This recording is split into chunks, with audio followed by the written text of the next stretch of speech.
শেরপুরের গারো পাহাড়ের সীমান্তে নদীনালা, খালবিল, ঝর্ণা, ফসলি জমি, জলাশয়, বন বিভাগের পাহাড় ও নদীর পাড় ভেঙে নির্বিচারে চলছে বালু লুটের মহোৎসব।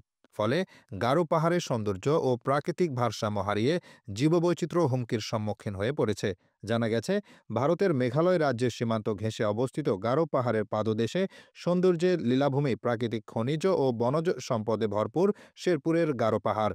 যে সৌন্দর্যকে ঘিরে এখানে গড়ে উঠেছে ঝিনাইগাতীর গজনী অবকাশ বিনোদন কেন্দ্র, নালিতাবাড়ির মধুটিলা ইকো পার্ক ও পানিহাটা পর্যটন কেন্দ্র। এসব কেন্দ্রগুলোতে প্রতি বছর হাজার হাজার পর্যটকের আগমন ঘটে। পর্যটকদের আগমনে মুখরিত হয়ে ওঠে গারো পাহাড়।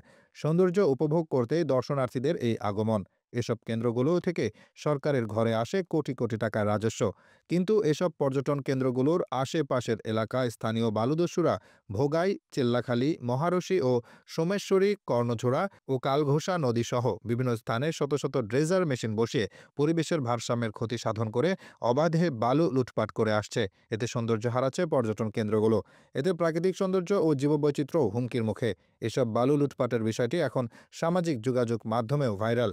নদীর পার, ফসলি জমি, বন বিভাগের পাহাড় কেটে নির্বিচারে প্রতিদিন কোটি কোটি টাকা মূল্যের বালু লুটপাট করা হচ্ছে।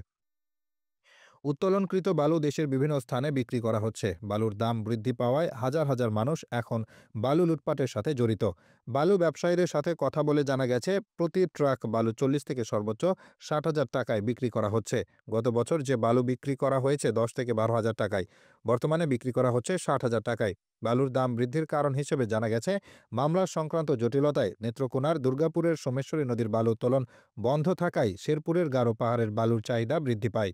অনুসন্ধানে জানা গেছে, গত কয়েক মাসে বালু লুটপাট করে গারো পাহাড়ের অনেকে কোটিপতি বনে গেছেন। স্থানীয়দের মতে, নদীগুলোর ইজারাকৃত নির্ধারিত স্থানে ১-২ মাস বালু উত্তোলনের পর সেখানে আর বালু থাকে না। পরে বালু খেকোরা সারা বছর ইজারা বহির্ভূত এলাকায় বালু উত্তোলন চলে। এ অভিযোগ স্থানীয় বাসিন্দাদের।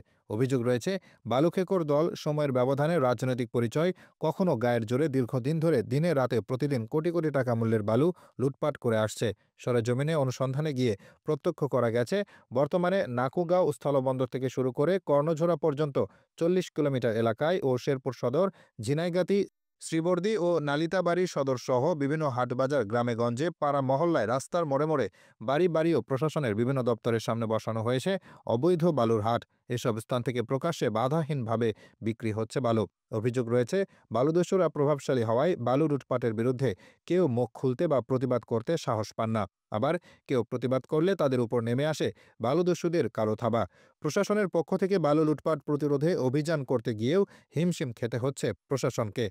অভিযানে গিয়ে আওয়ামী লীগের দোসর খেতাবে ভূষিত হয়ে নাকানি চুবানি খাচ্ছেন প্রশাসনের কর্তা ব্যক্তি, ইউএনও ও এসিল্যান্ড। সাংবাদিকরাও রেহাই পাচ্ছেন না। পত্রিকায় লেখালেখি করতে গিয়ে আওয়ামী লীগের সাংবাদিক খেতাবে ভূষিত হয়ে হুমকি-ধামকির শিকার হওয়ারও অভিযোগ রয়েছে। জানা যায়, গত ৫ আগস্টের পর নালিতাবাড়ী উপজেলা নির্বাহী কর্মকর্তা মাসুদ রানা প্রশাসনের কাজের অংশ হিসেবে বালু লুটপাট বন্ধে অবস্থান নেন। তাকে প্রায় প্রতিদিনই অভিযান চালাতে হয় বালু লুটপাট বন্ধে। অভিযোগ রয়েছে, তাকে কোনোভাবে দমাতে না পেরে বালু খেকোরা নানা অজুহাতে তার বিরুদ্ধে আন্দোলনে মাঠে নামে। এক পর্যায়ে আওয়ামী লীগের দোসর খেতাবপ্রাপ্ত হয়ে গত মাসে বদলি হতে হয় তাকে। অবৈধ বালুর গাড়ি আটক করে আওয়ামী লীগের দোসর খেতাব পান ঝিনাইগাতী উপজেলা নির্বাহী কর্মকর্তা আশরাফুল আলম রাসেল সহ স্থানীয় কয়েকজন সাংবাদিক। জানা যায়, গত ২৭ জানুয়ারি রাতে ঝিনাইগাতী উপজেলার সহকারী কমিশনার অনিন্দা রানী ভৌমিক উপজেলা সদরের বিভিন্ন স্থানে অবৈধ বালুর বিরুদ্ধে ভ্রাম্যমাণ আদালত পরিচালনা করেন। এ সময় অবৈধ বালু ভর্তি একটি গাড়ি আটকসহ ৪ শ্রমিককে ১০ দিনের করে কারাদণ্ড দেন। এ ঘটনায় বালুদস্যুরা উপজেলা পরিষদ ঘেরাও করে সাজাপ্রাপ্ত শ্রমিকদের ছাড়িয়ে নেওয়ার চেষ্টা করে। তারা উপজেলা নির্বাহী কর্মকর্তা আশরাফুল আলম রাসেলকে আওয়ামী লীগের দোসর খেতাব দিয়ে তাকে সহ স্থানীয় কয়েকজন সাংবাদিকের বিরুদ্ধে স্লোগান দেয় বলে জানায় উপজেলা প্রশাসন। পরে সেনাবাহিনী ও পুলিশের হস্তক্ষেপে পরিস্থিতি নিয়ন্ত্রণে আসে। বন বিভাগের নালিতাবাড়ী উপজেলার মধুটিলা রেঞ্জ কর্মকর্তা রফিকুল ইসলাম জানান, বন এলাকা থেকে বালু লুটপাট বন্ধে অভিযান পরিচালনা করতে গিয়ে তারা হুমকি-ধমকির মধ্যে রয়েছেন। ময়মনসিংহে বন বিভাগের ঝিনাইগাতী উপজেলার রাংটিয়া ফরেস্ট রেঞ্জে কর্মরত সহকারী বন সংরক্ষক এসডি মোহাম্মদ তানভীর আহমেদ ইমন বলেন, লোকবলের অভাবে ও নিরাপত্তাজনিত কারণে বন এলাকা থেকে পাথর, বালু লুটপাট বন্ধ করতে তাকে হিমশিম খেতে হচ্ছে। তবে লোকবল বাড়ানো বাড়ানোর জন্য সংশ্লিষ্ট দপ্তরে আবেদন করা হয়েছে বলে জানান তিনি। জানা গেছে, আওয়ামী লীগ সরকারের বিগত ১৫ বছরেও বালু লুটপাট করা হয় ইজারা বহির্ভূত এলাকা থেকে। তবে সে সময় শুধু নদীতেই সীমাবদ্ধ ছিল। বর্তমানে নতুন করে অসংখ্য বালু মহালের আবির্ভাব ঘটেছে। থেমে নেই বেপরোয়াভাবে বালু লুটপাট। বালু দস্যুদের থাবায় ক্ষতবিক্ষত হয়ে পড়েছে নদীর পার।